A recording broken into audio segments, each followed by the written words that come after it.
Ravi colours இன்றைய trending பெண்களுக்கான exclusive கலெக்ஷனுடன் kurtis, palazzo pant, Patiala pant, துப்பட்டாக்கள், ஷேப்வேர்கள், நைட்டிகள், பிராண்டட் உள்ளாடைகளும் கிடைக்கும். ரவி கலர்ஸ், நேரு வீதி, ராஜா தியேட்டர் சிக்னல் அருகில், புதுச்சேரி.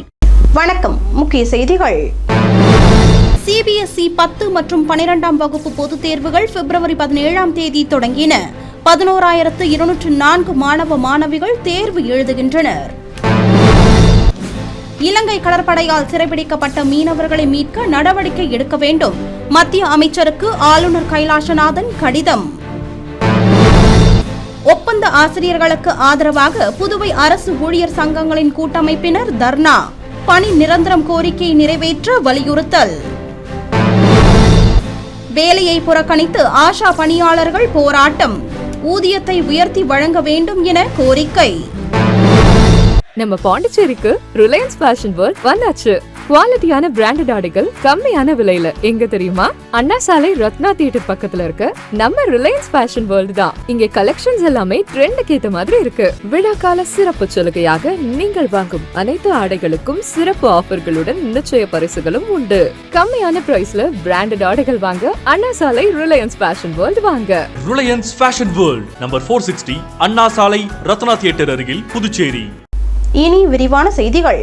புதுச்சேரி மற்றும் தமிழகத்தில் சிபிஎஸ்இ 10 மற்றும் 12ஆம் வகுப்பு பொதுத் தேர்வுகள் பிப்ரவரி 17ஆம் தேதி தொடங்கின. புதுச்சேரியில் அரசு பள்ளிகள் அனைத்தும் சிபிஎஸ்இ பாடத்திட்டத்திற்கு மாற்றப்பட்டுள்ளன. பொதுத் தேர்விற்காக புதுச்சேரியில் 25, காரைக்காலில் 8, மாஹே, ஏனாம் பிராந்தியங்களில் தலா 2 என மொத்தம் 37 தேர்வு மையங்கள் அமைக்கப்பட்டுள்ளது. 10ஆம் வகுப்பு பொதுத் தேர்வினை புதுச்சேரியில் 83 அரசு பள்ளிகளைச் சேர்ந்த 3,916 பேரும், காரைக்காலில் 25 அரசு பள்ளிகளைச் சேர்ந்த 1,134 பேரும், மாஹேவில் 6 அரசு பள்ளிகளைச் சேர்ந்த 333 பேரும், ஏனாமில் 8 அரசு பள்ளிகளைச் சேர்ந்த 255 மாணவர்களும் எழுதுகின்றனர். இவர்கள் தவிர சிபிஎஸ்இ பாடத்திட்டத்தில் இயங்கும் தனியார் பள்ளி மாணவர்களும் தேர்வு எழுதுகின்றனர். மேலும் தேர்வு மையங்களுக்கு மாணவர்கள் காலை 9 மணி முதலே வர தொடங்கினர். தொடர்ந்து மாணவர்களின் ஹால் டிக்கெட் சரிபார்க்கப்பட்டு தேர்வு மையங்களுக்குள் அனுமதிக்கப்பட்டனர். மேலும் மாணவர்களிடம் செல்போன் உள்ளிட்ட தொடர்பு சாதனங்கள் உள்ளதா என பரிசோதனையும் நடைபெற்றது. தேர்வுகள் பிப்ரவரி 17ஆம் தேதி காலை 10:30 மணிக்கு தொடங்கி மதியம் 1:30 மணி வரை நடைபெற்றது. இந்த தேர்வு அறையில் ஒழுங்கின செயலில் ஈடுபடும் மாணவர்களுக்கு குற்றத்திற்கு ஏற்ப தண்டனை அளிக்கப்படும் என கல்வித்துறை எச்சரிக்கை விடுத்துள்ளது. இந்நிலையில் 10 மற்றும் 12ஆம் வகுப்பு பொதுத் தேர்வுகள் பிப்ரவரி 17ஆம் தேதி தொடங்கி ஏப்ரல் மாதம் 9ஆம் தேதி வரை நடைபெற உள்ளது. வணக்கம், என் பேர் சஞ்சய். நான் திருவிக்கா ஸ்கூலில் படிக்கிறேன். மேக்ஸ் எக்ஸாம், இன்னைக்கு மேக்ஸ் எக்ஸாம் சொல்லியிருந்தாங்க. மேக்ஸ் எழுத போகிறேன். எனக்கு வந்து ஆக்சுவலாக பயமே இல்லை. இப்போது நல்லா நடத்திருக்காங்க, ஓரளவுக்கு நல்லா ட்ரைனிங் பண்ணியிருக்காங்க. அதனால் இப்போ அந்த எக்ஸாம் ஃபியரே இல்லை. ஆனால் லைட்டாக இப்போது புதுசாக எழுத போகிறதுனால லைட்டாக ஒரு பயம் மட்டும்தான் இருக்குது, வேறு எதுவுமே இல்லை. கூடவே வந்து இது ஒரு நல்ல எக்ஸ்பீரியன்ஸாக இருக்கும்னு நான் நினைக்கிறேன். 11th 12th இன்னும் என் கெரியரெல்லாம் பூஸ்ட் பண்ணணும்னு விரும்புகிறேன். கூடவே இந்த இப்போ மேக்ஸ் வந்து நான் இப்போ நல்லா எழுதணுன்னா எங்கள் டீச்சர் அந்த அளவுக்கு ஹெல்ப் பண்ணியிருக்காங்க. நான் நல்லா எழுதணுன்ற ஒரு நம்பிக்கை எனக்கு இருக்குது. என் பேர் ராகவன். நான் வீரமாமனியார் கவர்மெண்ட் பாய்ஸ் ஹைஸ்கூலில் தான் வந்திருக்கேன். 10th ஃபஸ்ட் டைமாக பப்ளிக் எழுத போகிறேன். First exam maths exam. எங்கள் ஸ்கூலில் எல்லாம் நல்லா ப்ரிப்பேர் பண்ணி வச்சுருக்காங்க, நல்லா எழுதுவேன். எல்லை தாண்டி மீன் பிடித்ததாக கூறி காரைக்கால் மீனவர்கள் 25 பேரை இலங்கை கடற்படையினர் சிறைப்பிடித்துள்ள நிலையில் மீனவர்களை மீட்க நடவடிக்கை எடுக்க வேண்டும் என வலியுறுத்தி ஆளுநர் கைலாசநாதன் மத்திய அமைச்சருக்கு கடிதம் எழுதியுள்ளார். இலங்கை கடற்படையால் கைது செய்யப்பட்ட மீனவர்கள் 25 பேரையும் விடுவிக்க நடவடிக்கை எடுக்க வேண்டும் என்று காரைக்கால் மீனவர் பிரதிநிதிகள் மற்றும் உறவினர்கள் புதுச்சேரி ஆளுநர் கைலாசநாதனை சந்தித்து முறையிட்டனர். இதனையடுத்து ஆளுநர் கைலாசநாதன் மத்திய வெளியுறவுத்துறை அமைச்சர் ஜெய்சங்கருக்கு கடிதம் எழுதியுள்ளார். அதில் இலங்கை கடற்படையால் கைது செய்யப்பட்ட காரைக்கால் மீனவர்களையும் அவர்களது 2 விசை படகுகளையும் மீட்க உடனடியாக நடவடிக்கை எடுக்க வேண்டும் என்று தெரிவித்துள்ளார். மேலும் மத்திய இளைஞர் விவகாரங்கள் மற்றும் விளையாட்டுத்துறை அமைச்சர் மான்சுக் மாண்டேவியாவுக்கும் அவர் கடிதம் எழுதியுள்ளார் என்பது குறிப்பிடத்தக்கது.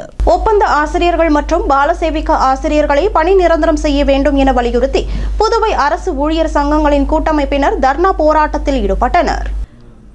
புதுச்சேரி பள்ளிக் கல்வித்துறையில் பணியாற்றும் 292 ஒப்பந்த ஆசிரியர்கள் மற்றும் பாலசேவிகா ஆசிரியர்களை பணி நிரந்தரம் செய்ய வேண்டும் என தற்போது 8வது கட்ட போராட்டம் பல்வேறு வகையில் தொடர்ந்து நடைபெற்று வருகிறது.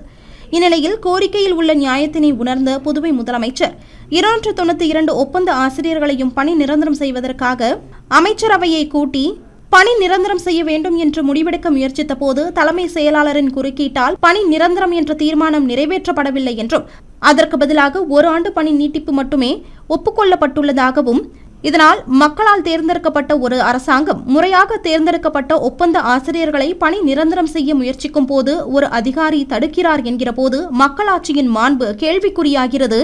அப்படி அதிகாரம் இல்லாத அமைச்சரவை சட்டமன்றமும் நமக்கு தேவையா, அதற்கு தேர்தல் தேவையா என்கிற எண்ணம் எழுவதாகவும் மேலும் பாரதிய ஜனதா கட்சியின் 2021 சட்டமன்ற தேர்தல் அறிக்கையில் ஒப்பந்த ஆசிரியர்கள் பணி நிரந்தரம் செய்யப்படுவர் என்று சொன்ன பிறகும் அதனையே கடந்த 2025 மார்ச் மாதம் சட்டமன்றத்தில் கல்வித்துறை அமைச்சர் அறிவித்துள்ள போதிலும் அதனை நிறைவேற்றுவதில் என்ன தயக்கம் என்றும் புதுச்சேரி அரசு ஊழியர் சங்கங்களின் கூட்டமைப்பினர் கேள்வி எழுப்பியுள்ளனர்.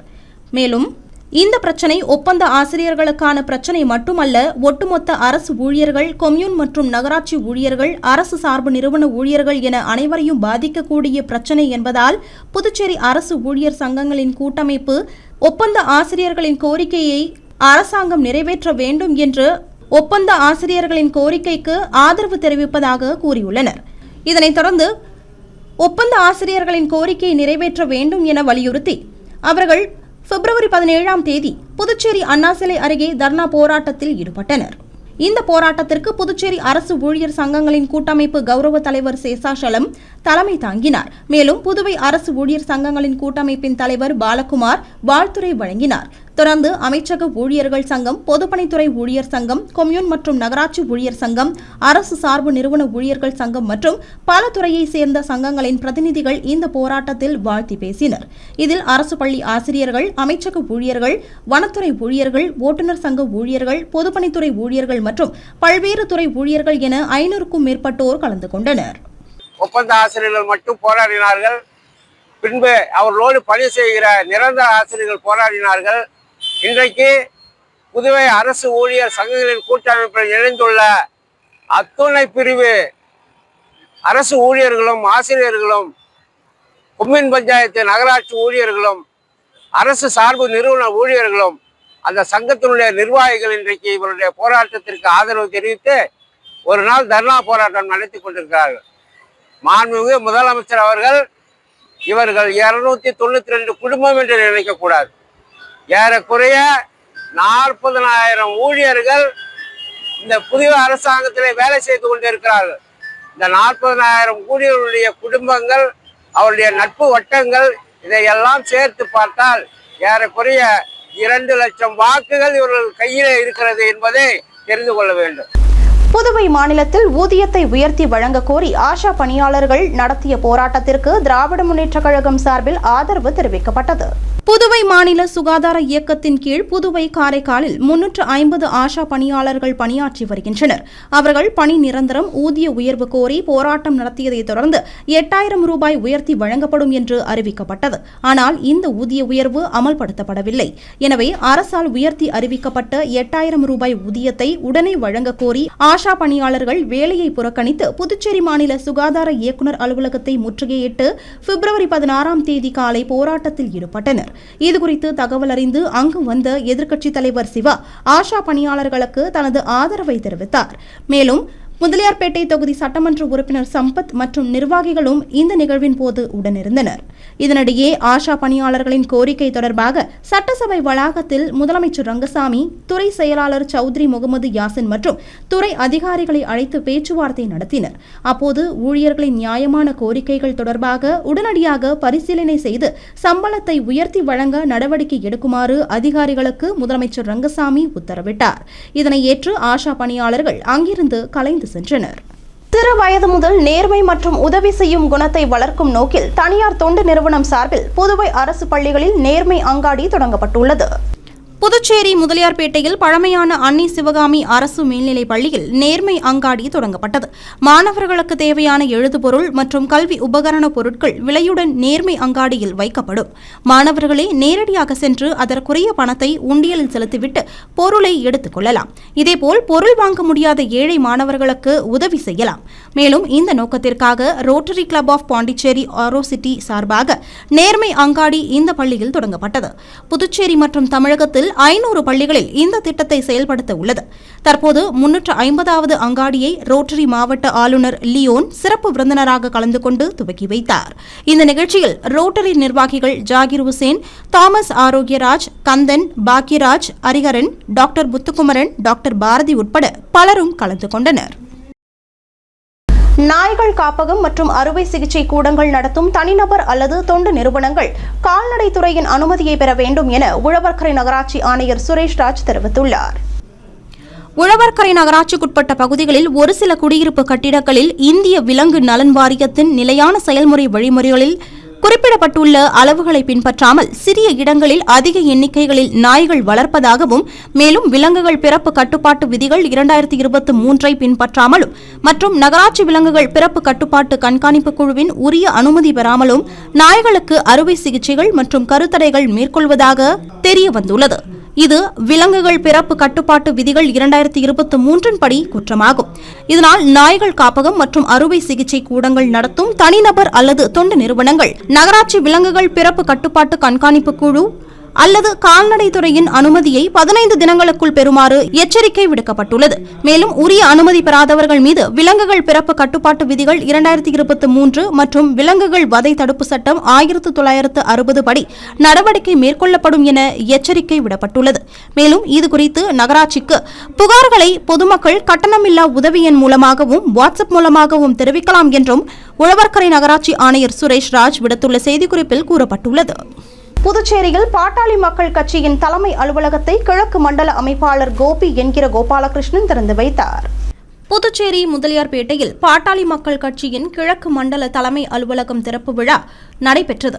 கட்சியின் தலைமை அலுவலகத்தை கிழக்கு மண்டல அமைப்பாளர் கோபி என்கிற கோபாலகிருஷ்ணன் திறந்து வைத்தார். முன்னதாக பாட்டாளி மக்கள் கட்சியின் கொடியினை ஏற்றி கட்சி நிர்வாகிகள் மற்றும் பொதுமக்களுக்கு இனிப்புகள் வழங்கப்பட்டது.